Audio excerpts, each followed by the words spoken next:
Baka naman pwedeng makahingi ng inspirasyon. Anong inspirasyon?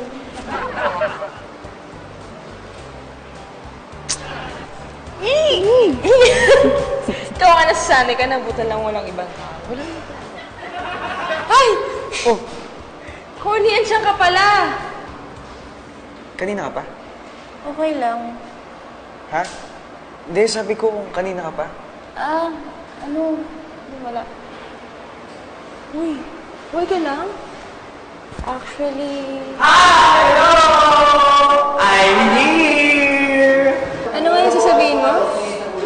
Wala. Sige, next time na lang Ay, oy. Oy, ba't nag-walk out yun? Ang arte, ha? Ano kaya drama nun? Kung hindi ka dumating, sana nalaman na namin. Sinasagot ni Connie, pero nag-text siya sa akin. Sabi niya, pupunta na raw siya para ikwento sa atin yung nangyari. Bakit ba ganun? Ba't ba di siya sumasagot? Ano kaya nangyari to? Oo kahapon pa problemado yun eh. May nakwento ba siya sa'yo? Wala rin eh. Weird, pero usually kasi nagkukwento yun sa akin. Ay, oh my God, alam ko na. Feeling ko she's coming out. Lesbiana siya. Parang hindi naman. Baka may boyfriend. Bakit mo sinisikreto? Ay, oh my God!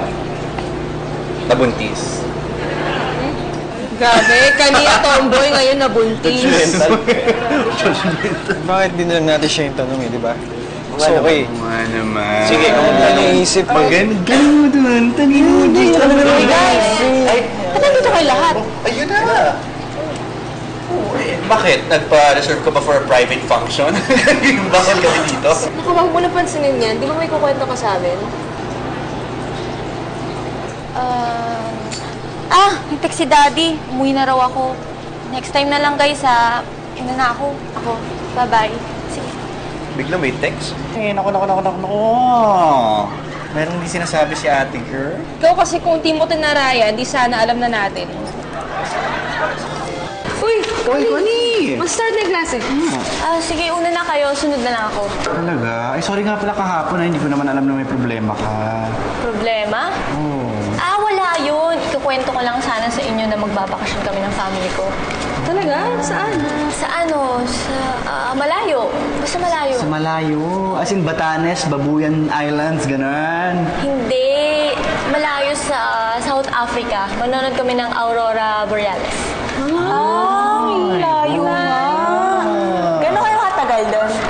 Siguro mga ilang weeks. Matagal nga. Kaya dapat magpa-despedida ka. Ayaw nga! Bet ko yun. Hindi, huwag na. Bakit? Sige, mauna na ako. May kailangan pa kasi akong execution sa registrar. Bye-bye. Registrar, sa gitna ng tao. Alam mo, na-etchos talaga tayo nito eh. Merong hindi ito sinasabi. Wala naman kasi Aurora Borealis sa South Africa, no? Wait lang. Alam mo ba kasi kung ano yung Aurora Borealis? Hindi, pero nakapunta na ako sa Aurora Boulevard. Alam mo, ikaw yung chisera eh, no? Uy, Connie, magpa-despedida ka naman bago ko umalis para merong gimmick. Hindi na, nakakaya. Gagastos pa kayo eh. Hindi, huwag mo na isipin yun. Kung gusto mo sa amin natin gawin, sasabihan ko si nanay para masarap yung handa. Hindi na. Actually, kayo lang naman dalawa yung gusto kong makausap. May aminin kasi ako sa inyo. Kahit ano pa yan, maintindihan namin. Ano kasi, di ba sinabi ko sa inyo na magbabakasyon yung pamilya ko sa South Africa ng ilang weeks? Kasi totoo yun eh. Bakit mo sinabi? Hindi ko maintindihan. Nahihiya kasi akong sabihin sa inyo na kaya mawawala ako ng ilang weeks. Kasi kailangan kong lumipat ng school. Seryoso? Guys, call kayo! Wait lang! Pero may bayad ah! Baka mamalitin mo sa akin. Saka ko na lang itutuloy yung kwento ko ah. Pwede bang mag-usap tayo sa bahay mo? Oo naman, sige. Text ko na lang kayo ah. Sige, bukas. Bye. Ingat.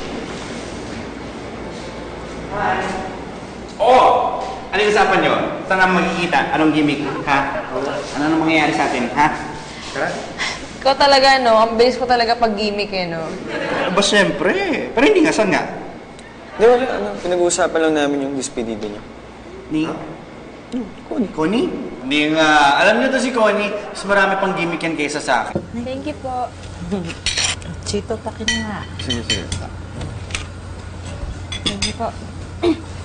Bakit ka ulit nilipat ng school?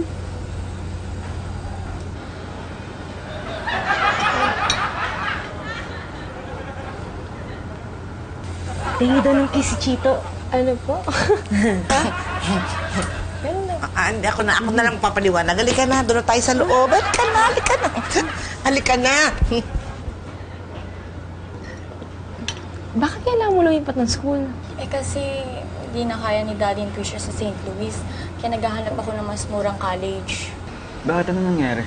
Kasi nawalan ng trabaho si Daddy. Tapos, ayun, ang dami naming utang.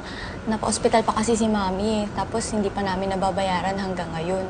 Tapos yung kapatid ko, nagka-college pa. Tapos yung lola ko naman, ayun, may sakit din. Kaya ang hirap